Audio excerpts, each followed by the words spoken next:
So devotees can come forward. We just request that space there. Perhaps Prabhu, if you can come here. We leave that for Mataji, Premagni Mataji, so she can directly sit there.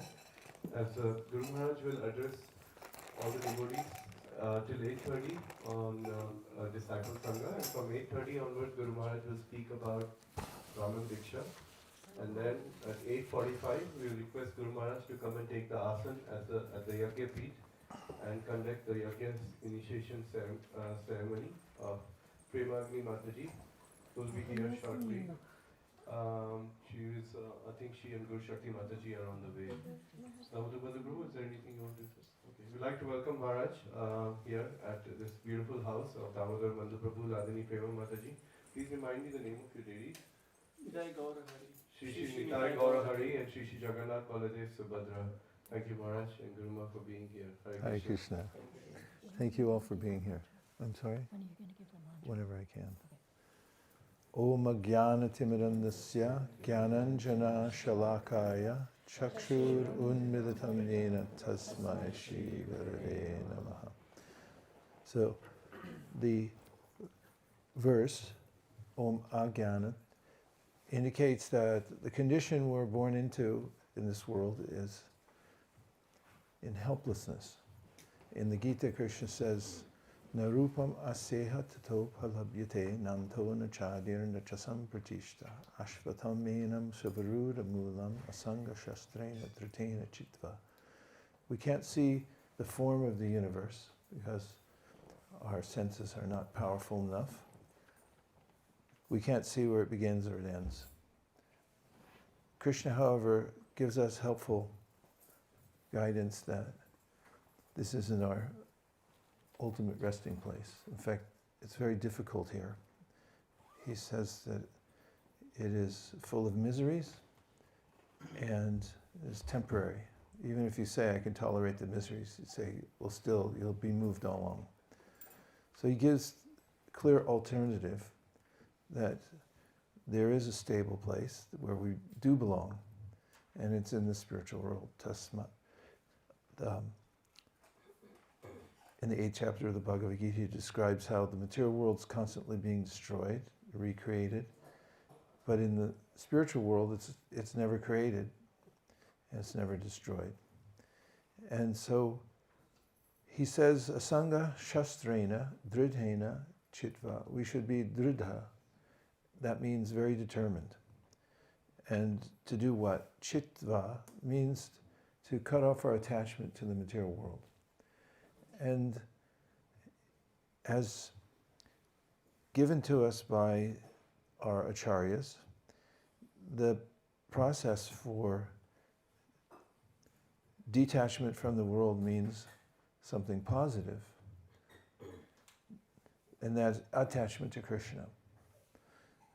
Vasudeve Bhagavati Bhakti Yoga Prayojita Janaya Yashuvairagam Jnanam Chayarahaitukam. When you put your mind to becoming attached to Krishna, as Krishna says also in the 7th chapter of the Gita, Maya Sakta Manapartha. Asakta means let your mind be fully attached to me. Maya Sakta Manapartha Yogam Yunjan Manashaya. Let this be your preoccupation, is to attach your mind to Krishna. Simultaneously, when you do that, and Vasudeve Bhagavati, when you're doing worship of Krishna and your mind is attached to Krishna, then you get a natural detachment from the material world. And this is also expressed in the Bhagavatam in a very practical way that anyone can understand. In fact, I give this example frequently when I'm speaking in public to people who've never heard of bhakti before, and it's an analogy about eating food. And that is, as you eat food, you feel nourishment, satisfaction, and your hunger diminishes. And Kavi Yogendra says that in a similar way, when you surrender to Krishna, that is, that you come to a realization and a determination that my life is for Krishna, and you dedicate yourself to Krishna through the 9 processes, Shravanam, Kirtanam, Vishnu Smarana, Parasevanam, Archanam, Vandanam, Dasyam, Sakyam, Atmanivedam, then you naturally get the results, and it comes in the form of an awakening of love for Krishna. And then you also see Krishna directly for yourself. And thirdly, you naturally become detached from all other things. So when Krishna says in the Bhagavad Gita, Dridhena Chitva, determinedly cut off your attachment to the material world, it's not possible for us to do that without a positive alternative, because the mind seeks engagement. And some people militantly detach themselves from the material world, but then they come back to it. And this is evident in people who go on what are called yo-yo diets. It's well known that people will try strenuously to lose weight and then they'll come right back to it. You have to have satisfaction and satiety in what you're eating and feel naturally, and at the same time eat a healthy diet so that you naturally lose weight. And in a similar way, you can't just militantly detach yourself from the material world, you come right back to it. Fortunately, Krishna is all attractive. And when we apply ourselves to hearing about Krishna, in the beginning, it may not seem that interesting, or our mind may not be fully attracted. And as we chant, the mind may think, I'd rather be somewhere else. But Rupa Goswami assures us, Set Krishna Nama Charitari Sitapta Vidya Pitopatapta Rasanasena Rochikanu Kantwavarad Anudilam Kalusaiva Justa Swadvikrama Bhavati Tadgaramula Hantri. There's a disease that we have that I started with talking about, which is ignorance. It's an affliction. And it gets in you, and it's like goo. You have to ungoo yourself. And so, in the beginning, one doesn't feel the natural attraction that's there in a healthy life, when one's spiritually healthy. But he said, if you take it like medicine, the chanting, take the chanting as medicine, then gradually, just as when you take the medicine called sugarcane juice, when you have jaundice, the jaundice diminishes and you can taste the sweetness gradually. Then it becomes the sweetest thing there is. So the same way he said you have to practice. So in the beginning it doesn't seem like Krishna is all attractive because of this jaundice of avidya, ignorance. So we have to practice. But act of hearing about Krishna. Shrinvatam swakata Krishna punya shravana kirtana hridyam takstoha bhadrani vidunoti suritatam. It's a natural accumulation of spiritual asset, hearing. You can think of it like that, especially if you're a little fruitive like me, and you're thinking, well, what do I get out of this? You know, I'm accumulating. People like to accumulate. In fact, the whole airline industry is supported and based on the reward systems they have. They wouldn't exist today if they didn't have the frequent flyer programs. I saw a documentary about it. And they got that idea from an idea that was in America circa 1960. I remember it well. It was blue chip stamps. You used to get these little stamps you could paste in a book when you bought things. And then you could, once you filled out a certain number of pages, you could trade it in for exciting prizes. A toaster. Even though the prizes were not that significant, the whole idea gave people this compulsion to collect blue chip stamps. And the airline industry figured that out, that people seek some reward. And so they started this reward system, and it's the only reason they hold together today. People are compelled, like, oh, I'm going to fly this airline because I get points, I get miles, and then I can trade it in for an upgrade someday. And what do you get on that? a little plastic red carpet you can walk on. Like, I'm over here, you guys are over there, you guys are losers. And Punya Shravana Kirtana, even if we have a sense of, well, what do I get out of this?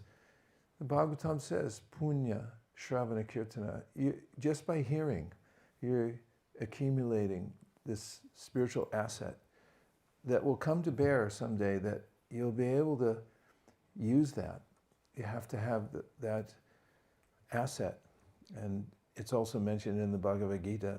Krishna says that the human life is meant for Daivi Sampat, and Prabhupada gives it in that context of you're collecting it. You should get Daivi Sampat, or spiritual assets, so that you can be strong and take the spiritual life. Otherwise, people fade away.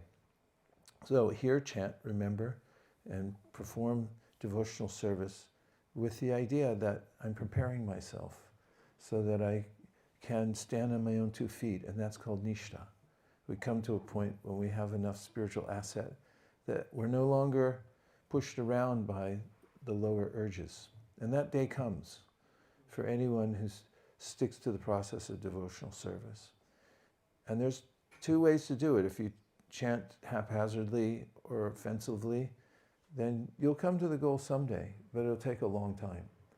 But if you become focused and regulated and apply yourself, then the process is very quick. It's described in many places as coming very quickly. Satam prasangam mama virya sambido bhavanti hritkara rasayana kata. Tajjoshanad ashu, very quickly, ashu, that it happens more quickly than you might think if you stick to the process. But it's always up to Krishna. And so this is the process given to us by our great acharyas, and we have all the spiritual necessities and paraphernalia necessary. We just have to apply ourselves. An observation: the mind can become overwhelmed and think, oh, I can never do this.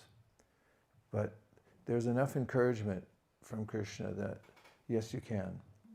And even a little application will have an inordinate result. Therefore, we should be encouraged by Krishna's words that whatever we can do, do. And a little bit's better than nothing. If we feel that I wish I was more advanced, don't worry, just do what you can now, and more will come as you're able to taste the flavor of the holy name, and as Krishna gives more facility in your life, or as is naturally available because of changes of different periods in your life, you get more opportunity. Just be ready for it, to take advantage when it comes. And let's see if you have any questions or reflections of any kind. And we welcome Premagni, because she's getting initiated today. Hare Krishna. And Guru Shakti, thank you for coming. Would you like to have a discussion and ask questions of any kind?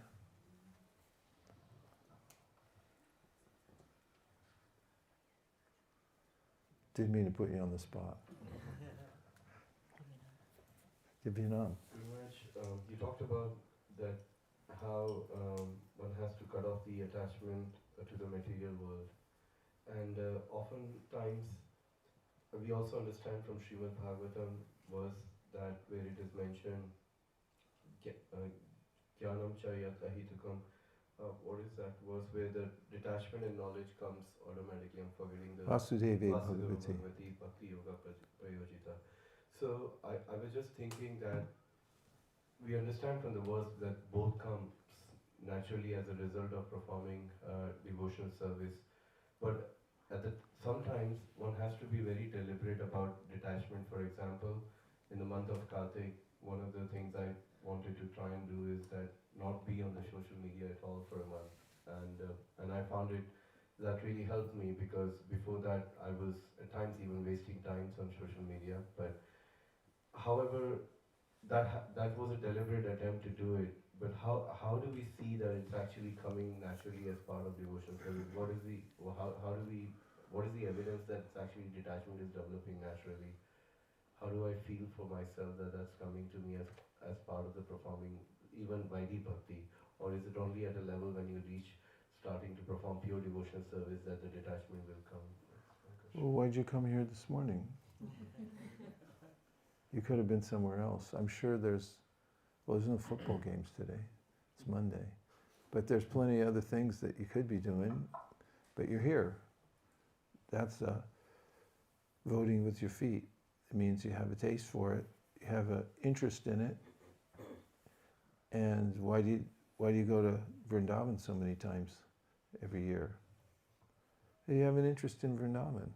It attracts you. You like going to the temples. Otherwise you wouldn't be orienting your life and your business around bringing people there and showing them very enthusiastically. So we have to also observe in ourselves what we have already.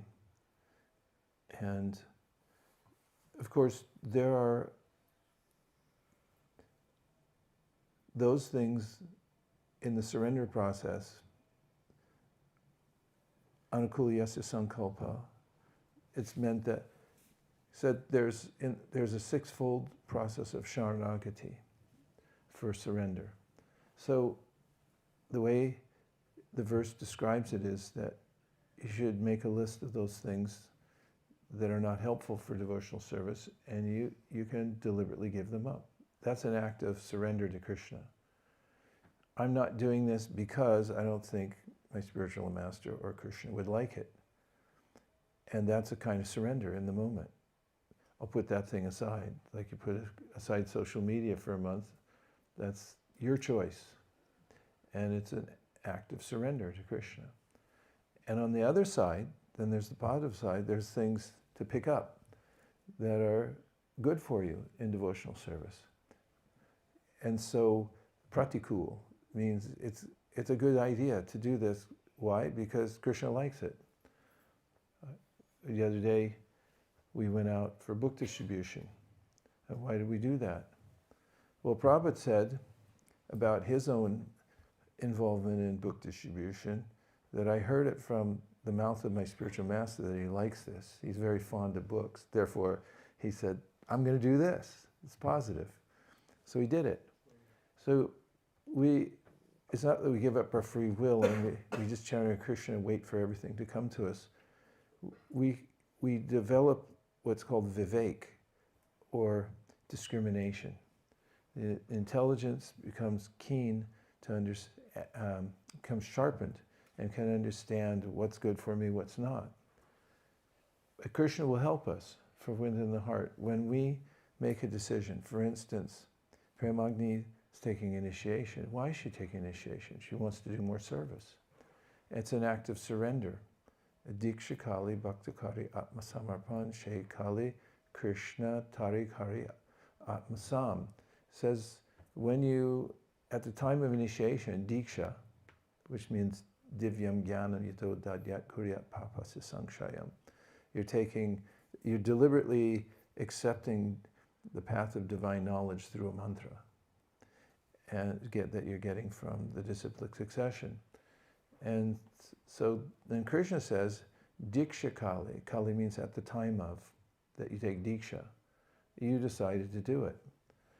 So you deliberately come, you sit down to make your vows and take the mantra, Diksha Kali Bhaktakari, Atma Samarpan. That's a kind of Atma Samarpan. It means you're offering yourself to Krishna.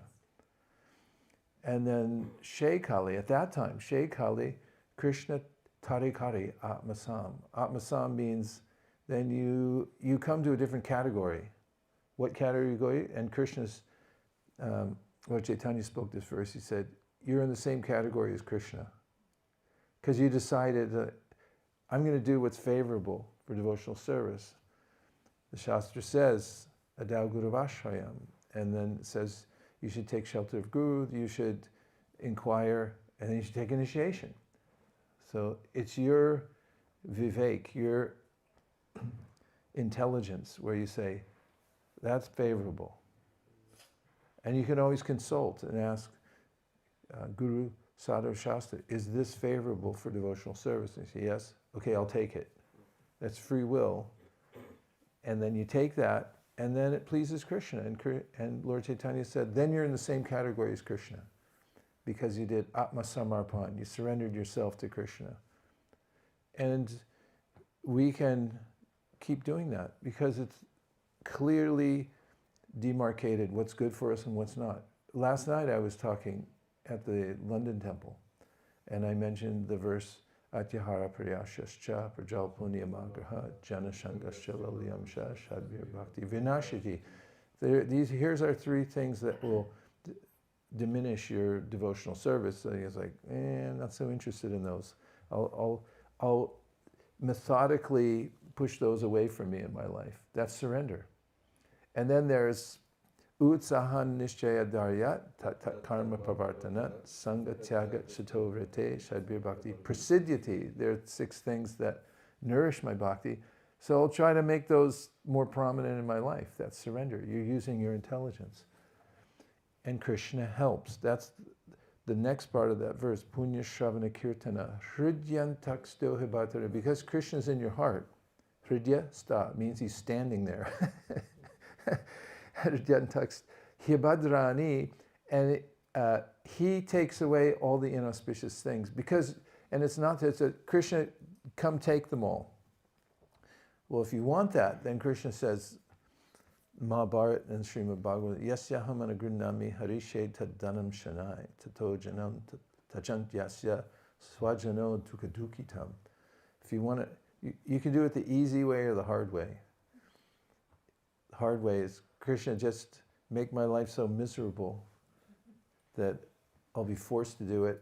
Or you can voluntarily start to winnow out those things that are not good for you. Like you did for Kartik. How did it feel? It's liberated. Yeah.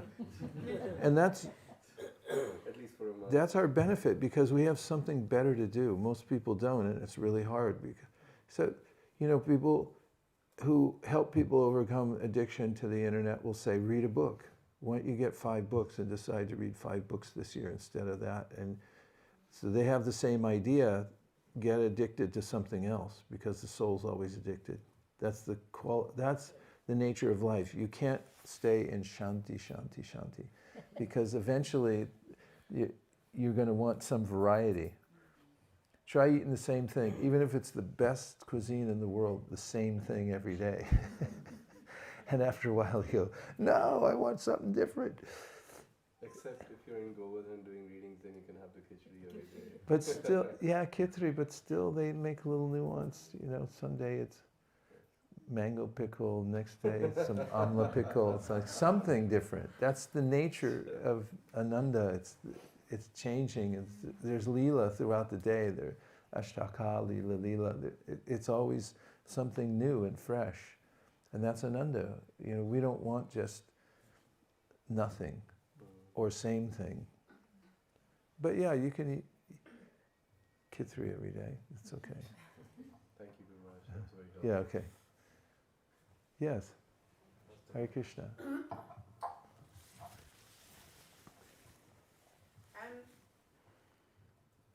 I'm kind of new to Krishna conscious. It's been a few years now, 5, 6 years. But recently, within the last couple of years, I've concentrated more on community. And I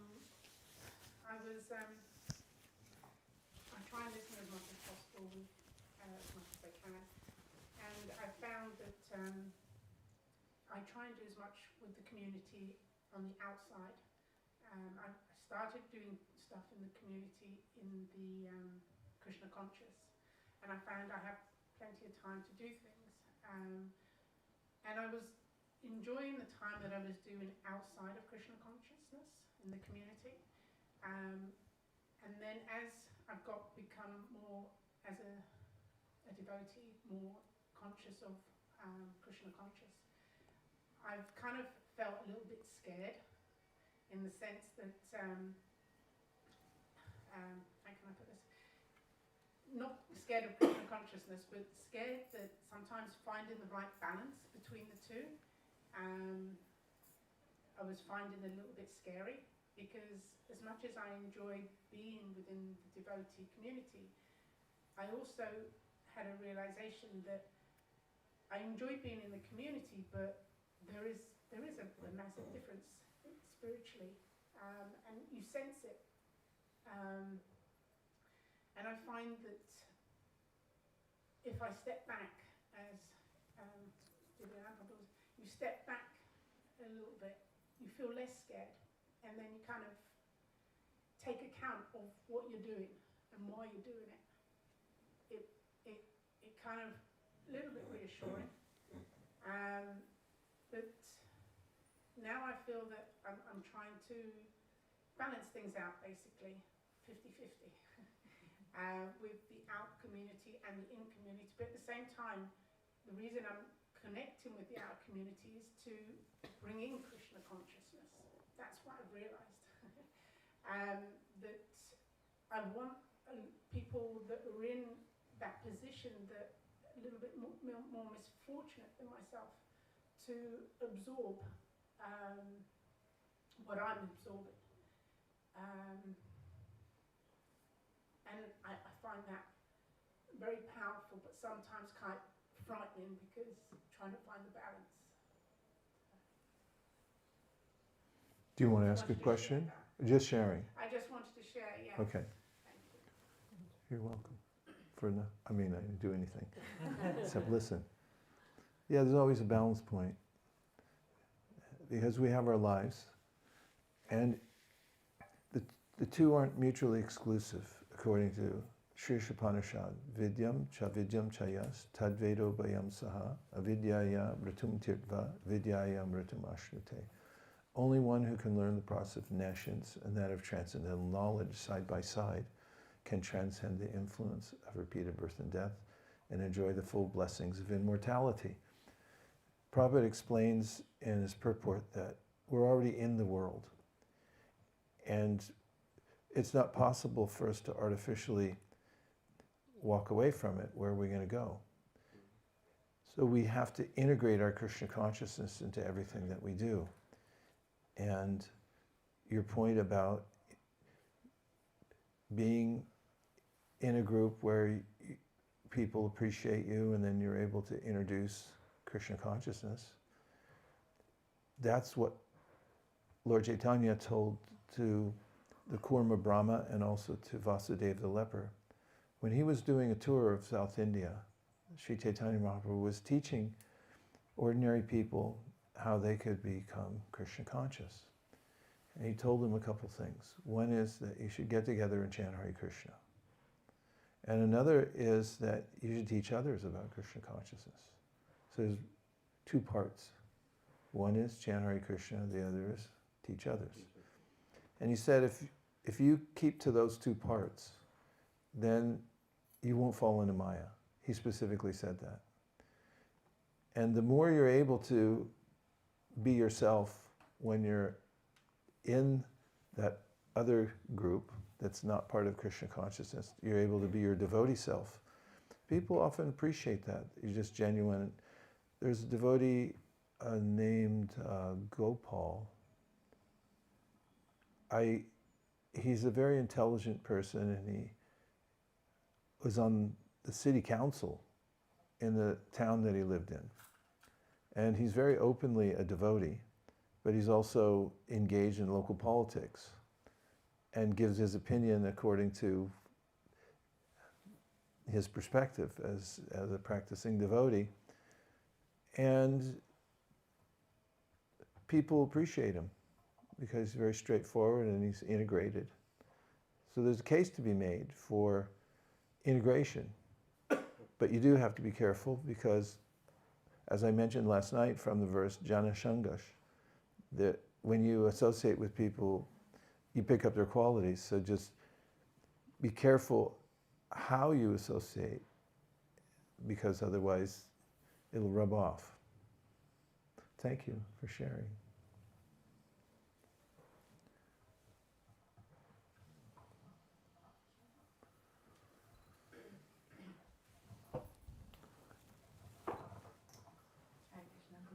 Thank you. So, I have similar question. It gets a bit overwhelming sometimes, and then you doubt. You don't doubt, but you feel a bit. It takes a lot of time to look after the family and all the day-to-day activities, and then you feel, am I doing enough? You know deep down you're not doing enough. So how do we overcome that feeling of not being satisfied? I mean, it's a good feeling to not being satisfied, but it gets a bit negative in the head. So how do we, you know, overcome that? Do you want to answer one? Can you clarify what you mean by you're not doing enough? You feel that, oh my, so much time is just going, with the house errands, the children, other activities. And then your spiritual life, you're doing your basics, but you want to do more, give more time in reading, more time in hearing, and quality time. I mean, while cooking you do, while driving you're listening, but sitting and just listening to a class, that is not happening. So It's the stage of life. And what you are doing, taking care of your family and taking care of the house, is devotional service.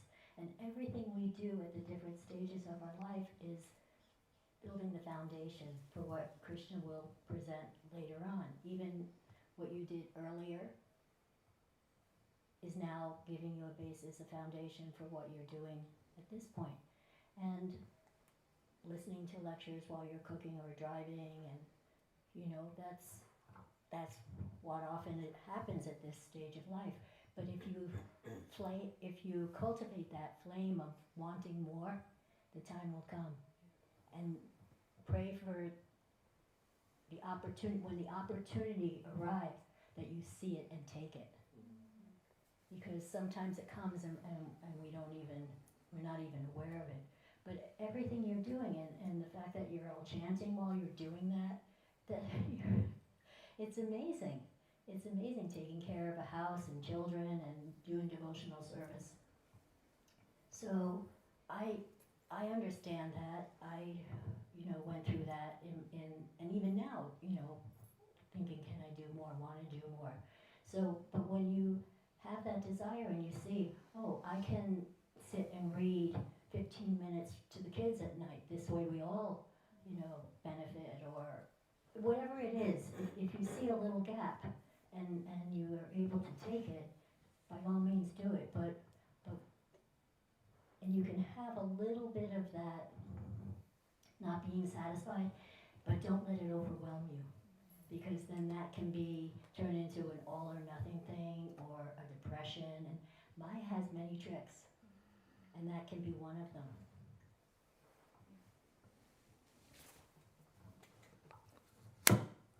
You're sitting in a class right now. Your kids are fantastic. I've observed them. They're really good. And your house, I don't think I'd rather be anywhere else. Your deities, your life is ideal. The material world's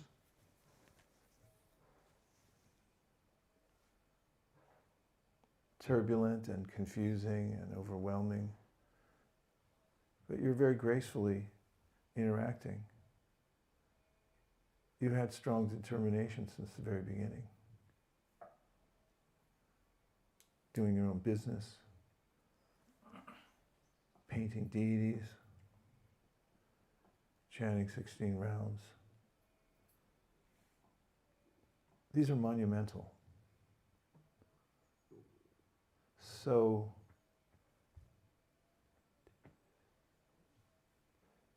take time to appreciate and be grateful for everything you're doing. That verse Nirakula alluded to just now, this is the word garyan, which means remorse. And the way she framed it comes in the commentary, is that acharyas say you can be a little remorseful that you're not able to do more, but it shouldn't be so much that it makes you neurotic. Don't be neurotic. And it starts by saying But when your faith is awakened, and you also know the difference between the material and spiritual energies, so much so that you are careful to not get involved in sense gratification. You're positively performing devotional service, but it says, Pratyage Pranishvara, you can't do everything that you want to. So you don't have, like some people that they know everything but they can't do everything. Krishna says it's not a problem. Whatever stage you're in, continue. And he said you should know that you're very dear to me because you're in the process. You can remember that. Even a little bit is very pleasing to Krishna. What to speak of the heroic act of surrendering your life to Krishna through the process of surrender, which you're doing. What else? Yes? Hare Krishna Maharaj. I have been in India for the last 3 weeks, with my mind engaged in all sorts of social, family, financial, and all sorts of occupied with these things. And this came back yesterday night, and this morning I had a fantastic, this was like a wake up. Like, okay, enough of all those things. It's now time to get back to Krishna consciousness. Thank you, Maharaj. So you made one statement and you defined the surrendering in a very simple terms. Like you choose to do it because Krishna likes it.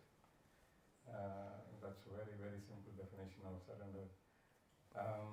So when we choose to do certain things, certain services because Krishna likes it, how much attention do we need to pay to our nature in choosing the services? Like what? Where would you have a conundrum where you say, I can't take this service because my nature is different? It's something like, let's say, certain nature could be, somebody could be an introvert, somebody could be an extrovert, somebody likes to do certain. But give me services. specific. Did somebody ask you to manage the Bhaktivinoda Manor or something?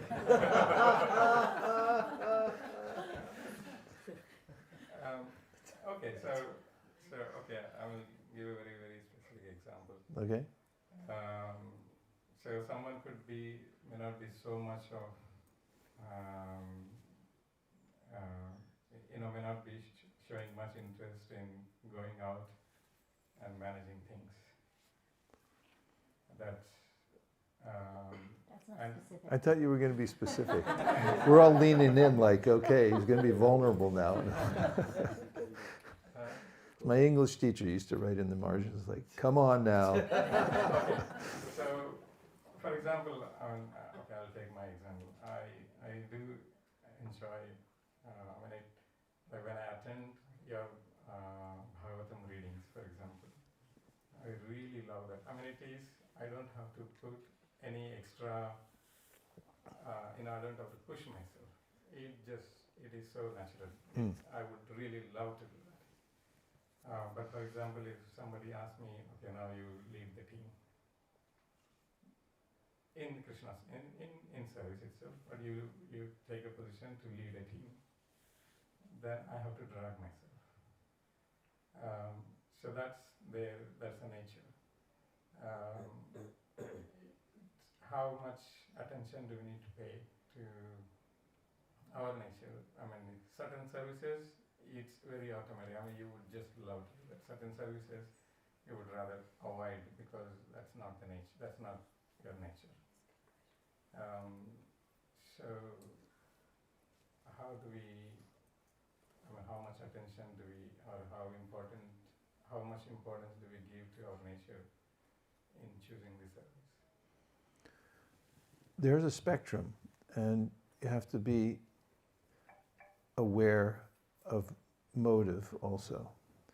There was a person who I remember that he was a natural genius. he learned Sanskrit very easily just from sitting down and reading a book. He was an American. And he was famous for not wanting to lift a finger to help anything else, do anything else. In fact, when people, sannyasis, were giving class and that person was in the class, if they'd forget a verse, they always say, "What's that verse?" And you go, "Da-da-da-da-da-da-da-da." "What's that verse?" "Da-da-da-da-da-da-da-da."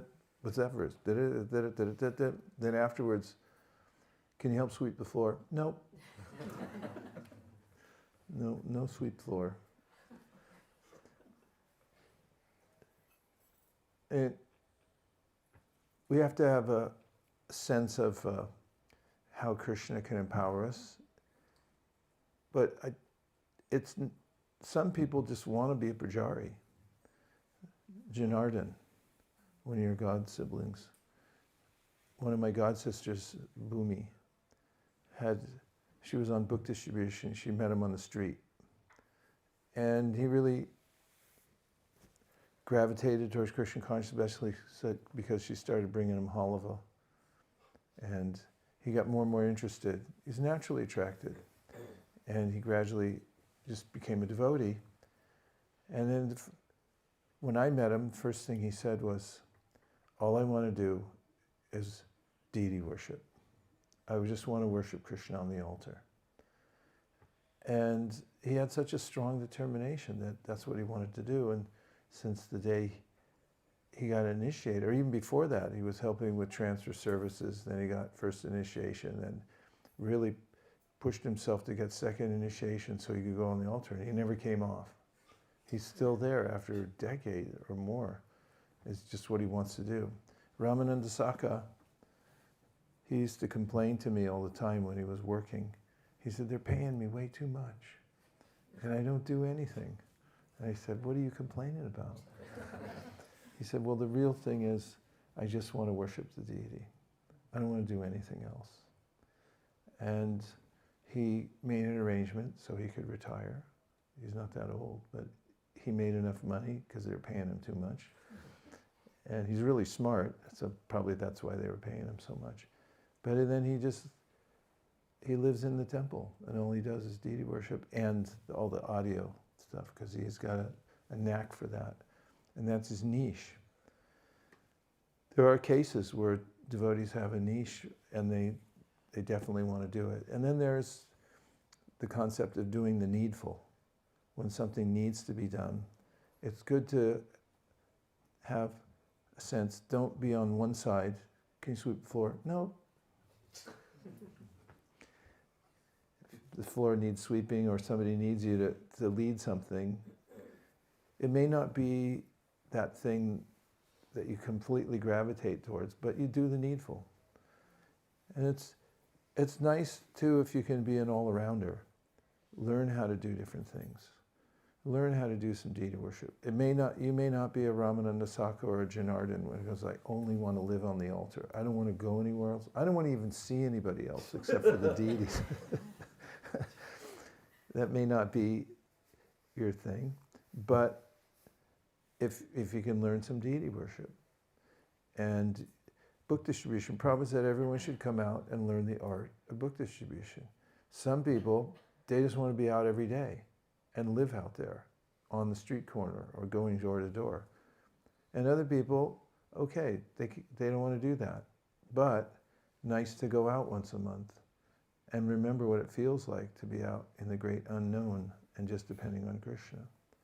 And good to know the devotional arts as much as possible. Some people don't have an artistic bone in their body, and other people do.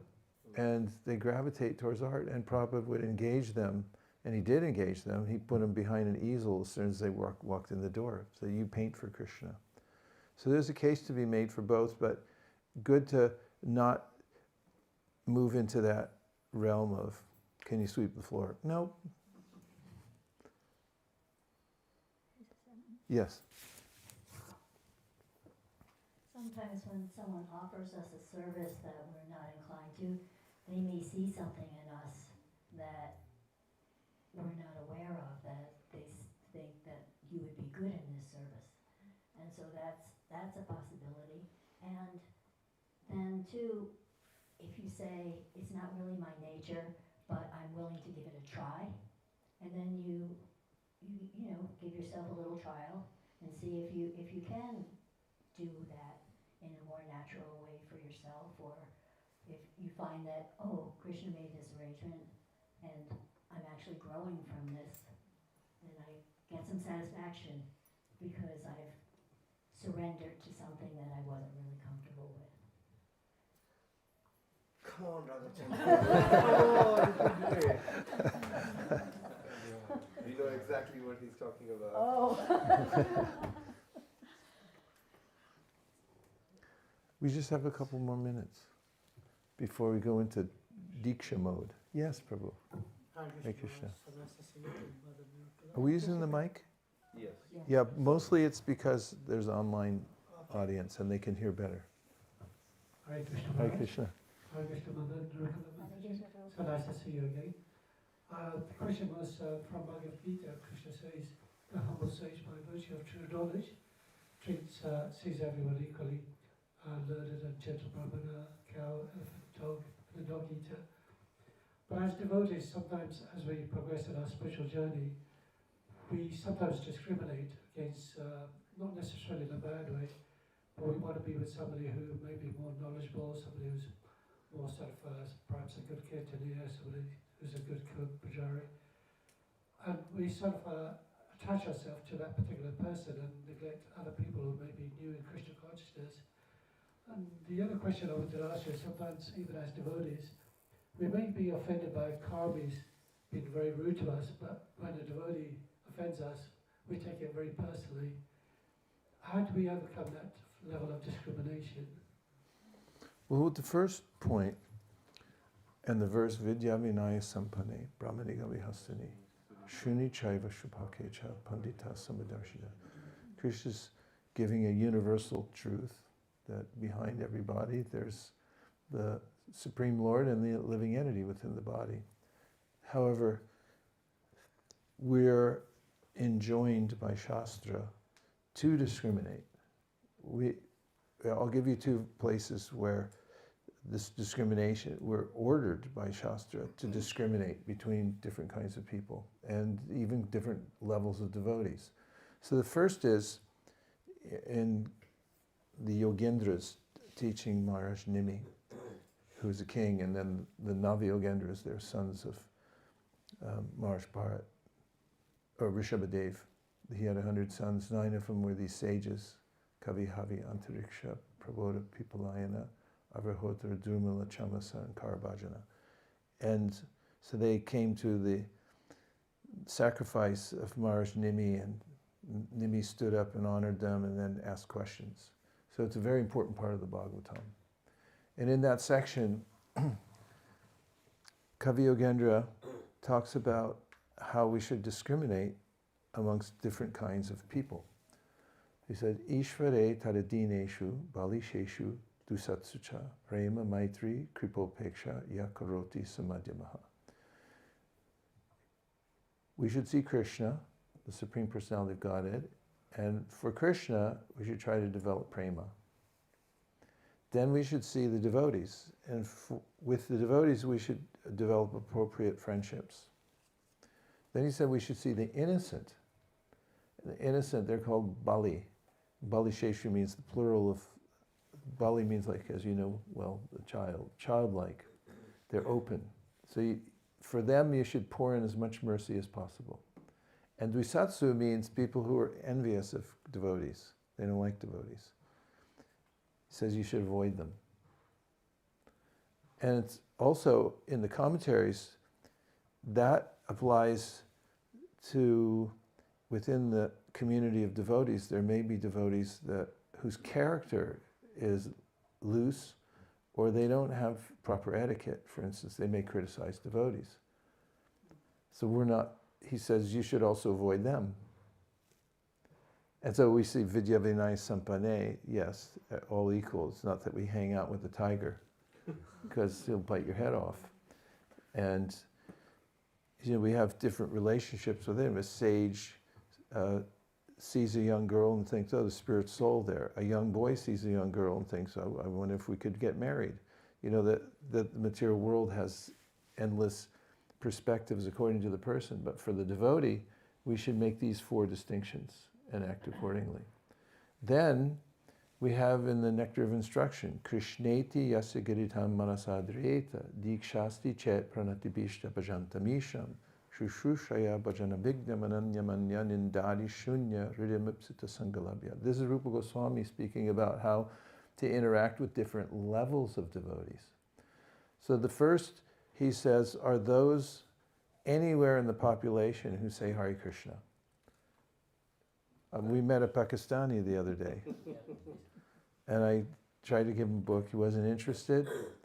Then I said, well, here, chant Hare Krishna. And he goes, no, I don't say Hare Krishna. And all the devotees, knowing this verse and knowing other verse like Aho Bhattashra Pachato Gariyan, where Devahuti says, somebody can say at one time, then they're special. And they all honored him because he said Hare Krishna, even in a very interesting way. I don't say Hare Krishna. Okay. But that's what Rupa Goswami says. You should honor that person. And then he says, Dikshasti chet pranatibhisha bhajantamish. If somebody has taken Diksha, it means they signed up for it. They say, yeah, this is the best thing there is. There is no other thing. Hare Krishna. I'm going to chant it every day, 16 rounds. You should walk in, get it, put your head on the ground in front of them to honor them. That's what he says. And then third, nindadi shunya hridamipsita. If you find somebody who's been chanting Hare Krishna for a long time, according to Prabhupada's purport, and is free from the propensity to criticize others because they're obviously advanced. They have no other interest except for glorifying Krishna and not criticizing devotees. Or anybody else, for that matter. Unless it's constructive criticism, that's allowed. Then for that person, he said, you should surrender, give your life to that person. So there's gradations. And as far as being criticized by others, Lord Chaitanya said we should be tolerant. We should give respect to others and don't expect anything in return. So, as you pointed out, there's 2 kinds of criticism. One might come from, like Lord Chaitanya, he went to Benares, and the Mayavadis criticized him. He just tolerated. But the devotees didn't. They didn't like it, that Mahaprabhu was being criticized. So they arranged a meeting so they could come together and they could watch Mahaprabhu's magic of converting them, which he did. But Mahaprabhu didn't become disturbed. We also read just yesterday that the son-in-law of Sarvabhauma Bhattacharya had criticized Mahaprabhu. Remember that? He was taking prasadam at Sarvabhauma's house, and he came in the doorway and said, God, you eat a lot. And Sarvabhauma Bhattacharya chased him away with a stick.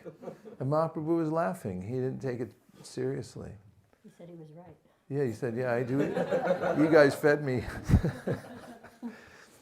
And so that's, we should learn that art. In fact, it's disarming when people say something disparaging and then you stay equipoised. And people are like, gee, that didn't work. So we have to practice that. That's what Lord Chaitanya said. Tarnada api suniche na toror api suhishna amanina manadina kirtana. We should give respect, don't expect anything in return. It's a hard practice, but it's a good idea.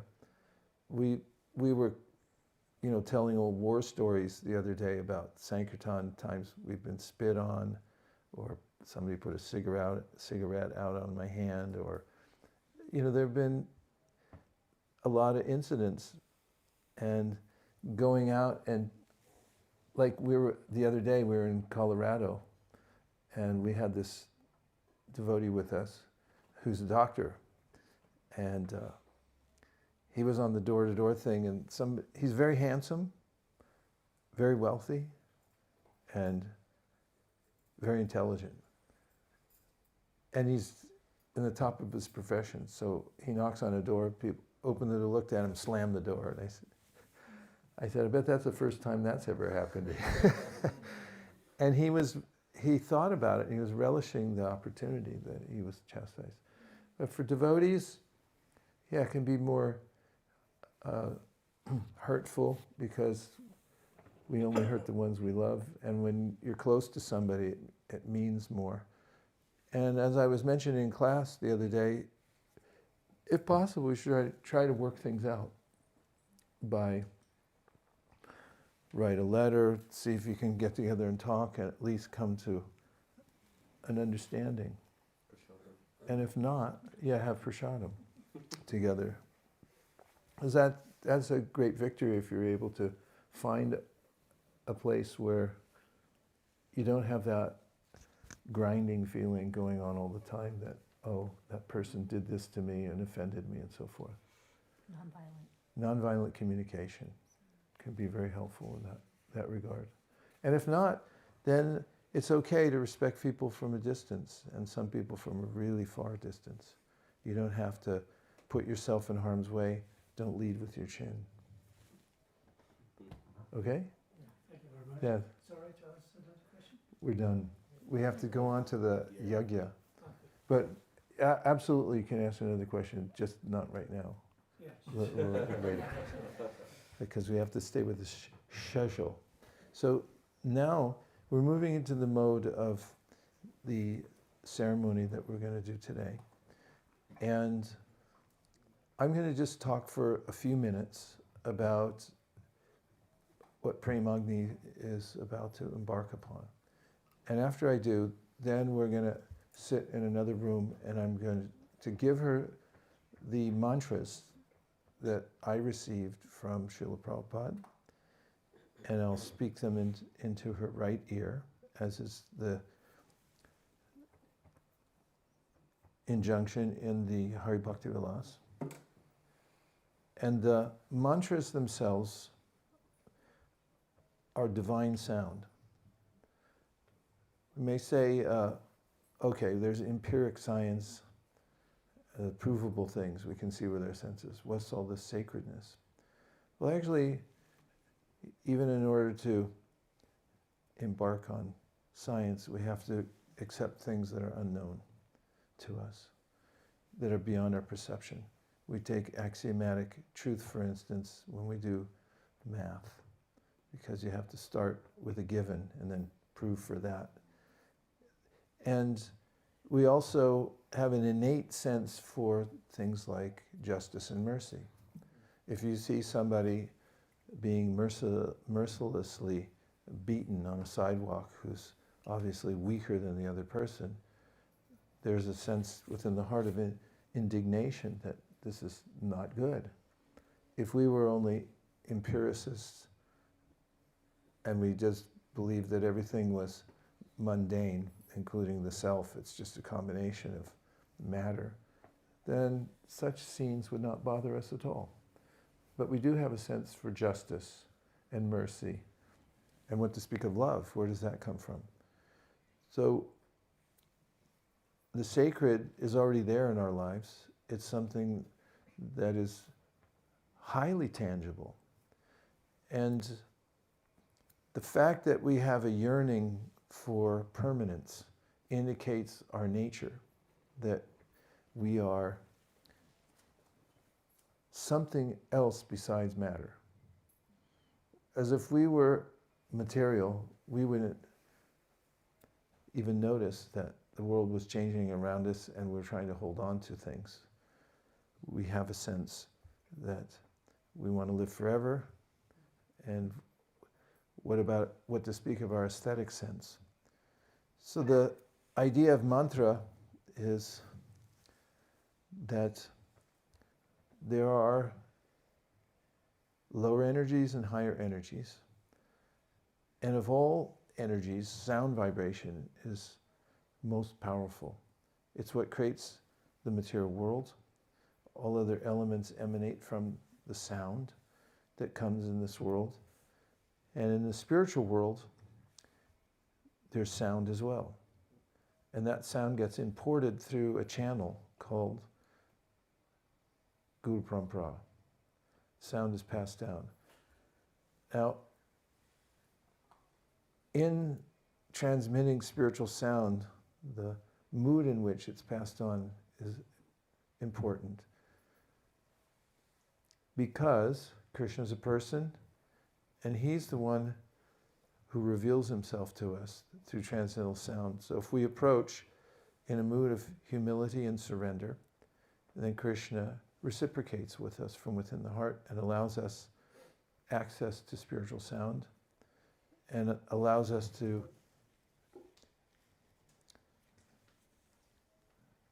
hear it in such a way that it reveals the absolute truth. So the mantras that are given are mantras that have been passed down through disciplic succession from acharyas who have overseen them, who have made them available over generations, and we continue to pass them down. So where do they come from? You see in the beginning, yes, from Krishna. Who said Krishna? That's always a good bet, because everything comes from him. And very specifically, Brahma, when he comes out into the world on the top of the lotus flower, is unaware of who he is or where he came from. And he uses empiricism to try to find it out. He looks down, climbs down the lotus stem, goes to the causal ocean and looks and can't find, there's the Garbhodak ocean, he can't find his origin there through his own senses. And then in a sense of self-searching, he comes in a prayerful mode, and then Krishna, through Divya Saraswati, reveals to him mantra. Actually, that mantra is said, it comes from Krishna's flute. He plays his flute, and then the sound vibration goes in the ears of Brahma. And the way he hears it then gets translated into the Kama Gayatri mantra. And then he passes on that sound to Narada. Narada passes it on to his disciple Vyasadeva, and so forth. It comes down in that way. So it does come from Krishna. And the mantras and the process of initiation, I'll just say something briefly about that. There are two systems. One is the Vedic system, and the other is the Pancharatric system. In this age, the Vedic system is not possible because it requires a certain environment. First of all, it requires that everyone who's having children performs the Garbhodan Samskar, which means that it's a very conscious act, and they do it in the highest consciousness possible, because the consciousness of the parents conceiving will determine the consciousness of the children when they're born. Beyond that, there's also a system of Gurukul, that everybody goes into learn all the Vedic mantras from the very beginning in a pristine environment. We don't have that anymore in the age of Kali. We don't have barely a semblance of Garbhodan Samskar, and we don't have an environment in which the children from the very beginning of birth study all the Vedas and can assimilate all that. So in replacement for that, we have the Pancharatra. Actually, Pancharatra means 5 nights. When Brahma was sleeping, the demons Madhu and Kaitaba stole the Vedas from his mind while he was sleeping in his dreams, so be careful when you sleep. And then Hayagriva spoke them back to him in 5 nights. And Brahma passed on that knowledge to Narada. And Narada, we have what we call the Narada Pancharatra. What it is the Vedic system given in a simple form that we can perform in this age. And under the Vedic system, you had to be born in a Brahmin family and have gone through all the rituals. But in the Pancharatric system, anybody can be elevated to the position of a Brahmin. And this is mentioned by Sanatana, Dvijatam Jayatam Nrinam, Jayate Nrinam. And in this he gives the example of meteorology, which is, there's a process through which, he says, Vidanena, Vida means a system, where you can turn bell metal into gold. You have to know the formula. And he said, in a similar way, yata kanchanatam yati kamsam yata vidanata Vedanta, there's a similar process to turn anyone from whatever situation in the modes of nature they are, whatever body they have, into a brahmana. Yata kancha dhanam yati kamsam rasa vidanata tata diksha, and it's called diksha, which literally means divyam jnanam. You receive divine knowledge in the form of the mantra. Divyam jnanam yato dhadyat kuryat papa susangshayam. You receive the mantra from a spiritual master who's in disciplic succession, who has a spiritual master, who has a spiritual master, etc. And from that process, he says that anyone can become a brahmana and become purified. And I already quoted earlier Lord Chaitanya Mahaprabhu's acceptance of this principle. He said, Diksha Kali Bhaktakari Atma Samarpan. When you surrender to the process, when you surrender to Krishna through accepting Diksha, then he says, She Kali Krishna Tari Kari Atma Sam. Then you no longer have a material body. You don't have a siddhadeha, which is the perfected spiritual body you have in the spiritual world, but you have what's called a sadhaka deha, or practitioner's body, because in your surrender and initiation, you're saying, Krishna, I'm just going to use all my senses for you in your service. And therefore, they're no longer material by the principle of Brahmarpanam Brahmahavir Brahmagnam Brahmanohutam Brahmaiva Tena Gantavyam Brahmakarma Samadhina. Krishna says in the Bhagavad Gita, anything you use in Krishna's service, it becomes transcendentalized. And you're free to fully engage in devotional service and just serve Krishna. It was added by Srila Bhaktisiddhanta Saraswati Thakur to the other 6 Vaishnava mantras. And the reason was, he wanted to show the principle. Brahmanism is included in Vaishnavism. They're not 2 separate things. In fact, Vaishnava is superior to Vaishnavism, or being a Vaishnava is superior to being a Brahmin. It's included in it. And there was this fight that was going on in India because there were the Smarta Brahmins said you have to be born in a Brahmin family. In fact, you have to be born in our family in order to accept Diksha. And they wanted to kill, they tried to kill Srila Bhaktisiddhanta because he was preaching that no, anybody can become a Brahmin based on the Bhagavata and the Pancharatric system.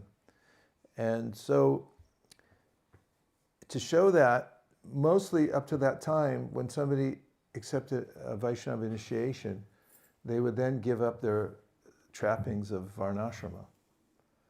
They'd get rid of their thread, because all the boys had a thread, so they just get rid of it and say, now I'm no longer in the Varnashram, I'm a Vaishnava. But to show the other way, Srila Bhaktisiddhanta Saraswati Thakur, when he'd give initiation, even to non-Brahmins, which is what really rankled the Brahmin community there, he'd give them a thread and say, now you're a Brahmin. And that's what freaked them out. But they had no standing, and he defeated them soundly in public debates that were controlled debates that he won flat out, and the transcripts of that are there. So we get the Vedic mantra, that comes by the grace of Srila Bhaktisiddhanta, and then the 6 other mantras, which have to do ultimately with Sambandha, Abhideya, and Prayojana, our growing relationship with Krishna, which starts with coming to know what our relationship is through Madan Mohan. And then it comes to Govindaji, where we practice engaging our senses. Govinda means he's the master of our senses, right? So we engage all our senses in his service. And then thirdly, in Prayojana, the ultimate goal, we come to know Gopinath, who's the Lord of the Gopis. Means we're entering into devotional service proper, in pure devotional service. 18 Thakur Goriyaki Karyachana Atmasat, 18 Era Charan Vandam Tine Moranat. That's why the Gaudiya Vaishnavas worship these 3 deities, and within the mantras that shall receive today, there is this indication of these three deities and the process of sambandha, abhideya, and prayojana. And it also means in the Pancharatric system, according to Srila Bhakti Sanatana Goswami, when you take this initiation, after becoming qualified from chanting Hare Krishna, then, and according to our system of also taking Bhakti Shastri, at least, preliminary, then you also become eligible to touch the deity in the temple and go on the altar and perform deity worship. So our Premagni has been chanting Hare Krishna for a long time and practicing very sincerely, living a very devotional and austere life, living in ashrams. And she's also a designer. Who else would you rather have on the altar? Dress the deities than a designer who designs clothes professionally. And I think it would be really nice for you to have that opportunity to do deity worship. What do you think? You voted with your feet. You're here. So, Should I bring the certificate up? yes. Well, we can give it to her publicly, but we'll just go give the mantra. If you want to have some kirtan or